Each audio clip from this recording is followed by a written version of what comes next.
l'ami. As I promised on Tuesday's episode, today we're going to talk about sexual predation. I start with this statement. You tell me if you disagree.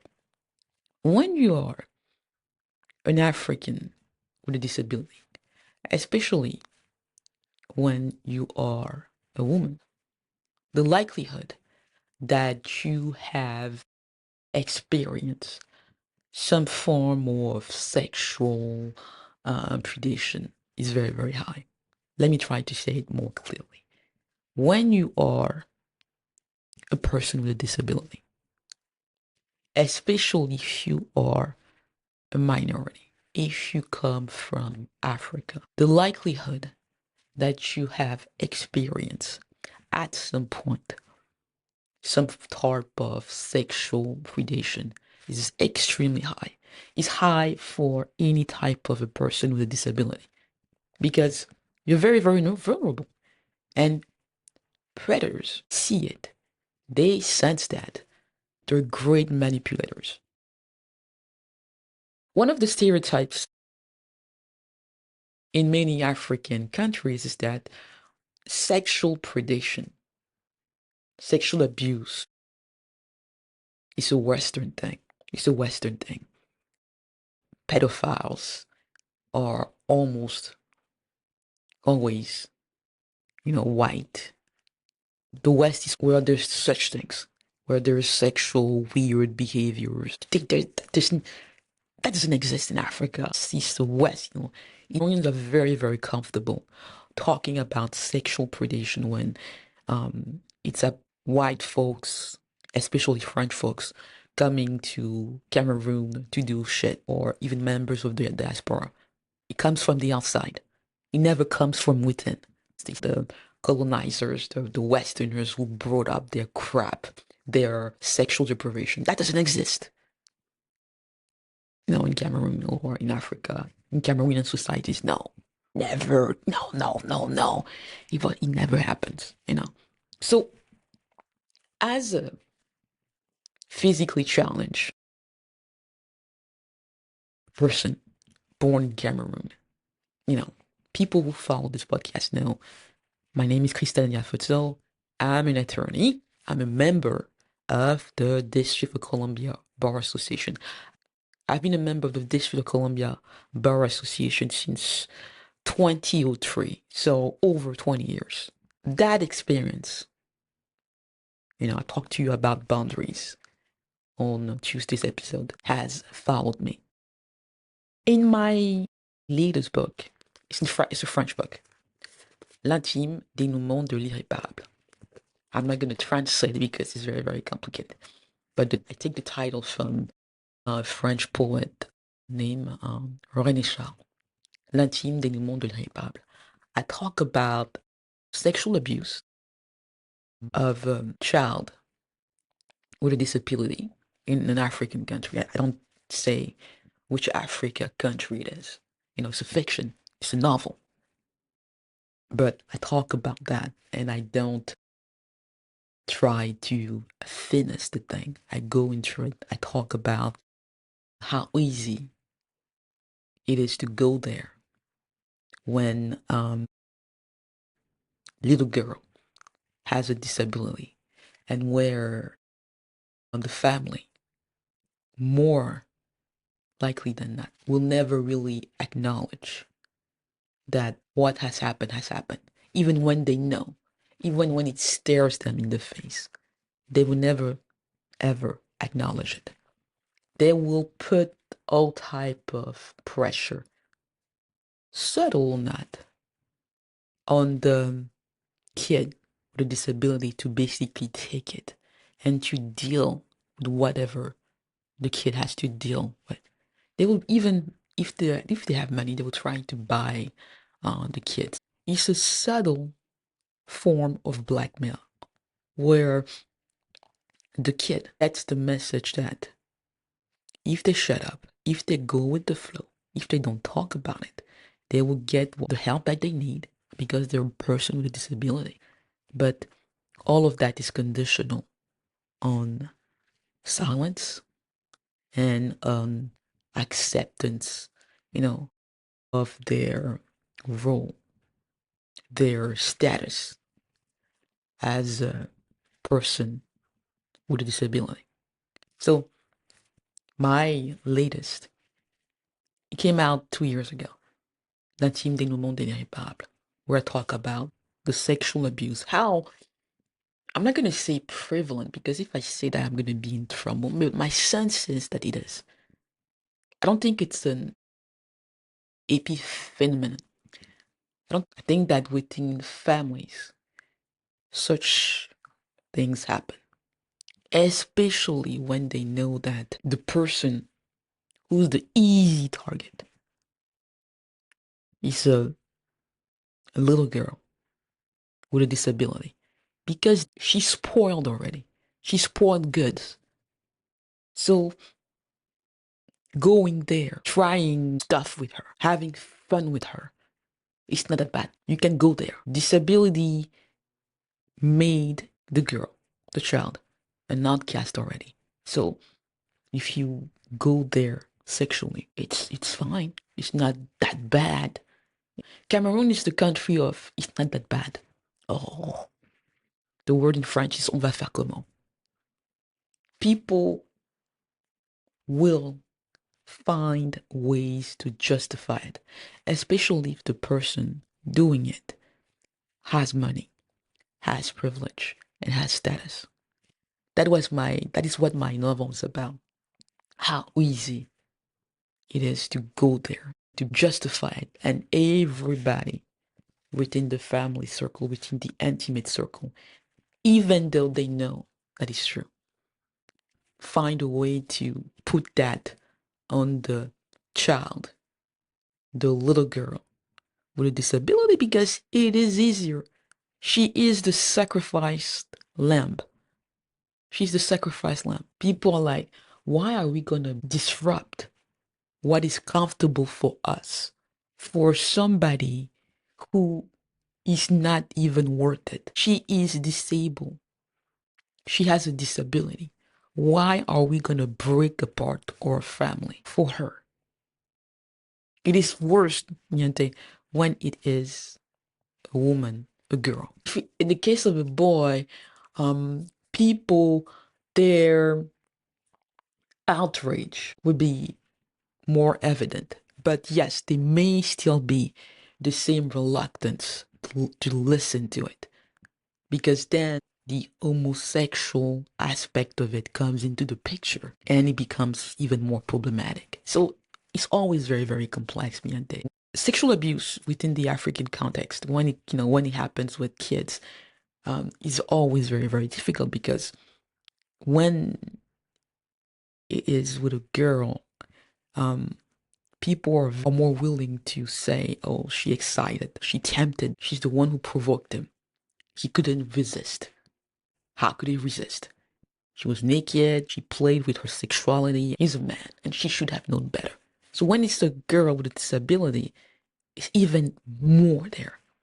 But because people are going to say, okay, disabled kid, isn't she trying to provoke him? Because she's spoiled good already. So she's looking for trouble. That's the expression, Miente. She's looking for trouble. She's looking for it. She wants attention. And he was big. He was nice to her. And she just, took advantage of him. That's the way it is. That's why I started talking to you about boundaries. You have none when you need help within that context. You have none. It's very, very hard to say no. And people, even when they come with their sexual stuff, feel like you should be grateful. You should take it. You should be honored that somebody even desires you. So you should welcome them with open arms. You should welcome it. And if you don't, and something happens, people are going to be like, what did you do? What did you do? You provoked, you provoked it. So in that type of environment, there's no way to avoid it, especially when the predator knows that you don't have somebody who looks after you, somebody who's going to believe you. They sense it. They see the family dynamics. They know that. And it's always somebody from within. So they know where to go. They know who to pick on. And the little girl with the disabilities, the easy prey, easy. You know, I'm not picking on Cameroon and Africa. It's the case everywhere. I'm just saying that the context makes that unavoidable. It's the low-hanging fruit. And the African denial, the Cameroonian denial when it comes to disability, makes that so likely. What I've learned since I was this high, since I was a kid, is that nobody ever wanted to hear about any of that from me. Nobody. I don't just mean my intimate circle. Nobody wanted to hear that. And I knew that if I haven't talked, if I even said, oh, somebody did this to me, that it had the potential to destroy my life. So I can't even imagine what the experience of people is with that type of shit. But I've been put in places where you just go, oh my God, let me put it this way, sexually aggressive. That as a physically challenged disabled woman, I have to accept it. I can show you the emails that I receive. Even now, talking about now, where people feel like I can go there. Knowing that with a physically challenged woman of color, you can go there. You can say she's a sexual deviant. People are going to believe it. You can talk about porn. People are going to say, oh yeah, it makes sense. I get a comment yesterday from this woman saying, you're not a saint, so shut the fuck up. You're not a saint, so shut up. And I was thinking, why is sainthood expected from me? What is purity expected from me? Why? Why? Miente. So the physically challenged African woman, the sexualization of the woman of color, it starts very, very early. And when you have a disability, ooh, whew, and you don't have a family, you don't have a mother, especially, you don't have parents. Oof, you can imagine what you're gonna have to deal, put in a position where you have to deal with it, you have to take it. And knowing that afterwards you can't talk about it because talking about it would be even worse of any type of abuse. Let me say it again. If you go through any type of sexual abuse when you're a physically challenged woman, the worst thing about it is that if you're able to survive at the end of the day, let me put it this way, there's nothing, you will never be able to talk about it because the experience of talking about it, of saying it, of describing it, of telling it, of pointing the finger and saying he did that, saying that person did that, will be worse than the abuse itself because you will face the blowback because the blowback will be just violent. It will remind you that as a person with a disability, you're nobody, and that you should take it and shut up, and that you're disrupting what is comfortable for so many people, even when they know it's true, are going to make your life hell. That's why I wanted to talk to you about that and make the point, as I did on last Tuesday episode, that boundaries, when you're physically challenged, when you are a woman of color with a disability, people feel entitled to your personal space, especially if they have helped you. They feel that you can't say no to them. You can never say no. You can't have preferences. You have to always say yes. Because you owe them. They have helped. They have been understanding. And you're not allowed to have any type of boundaries.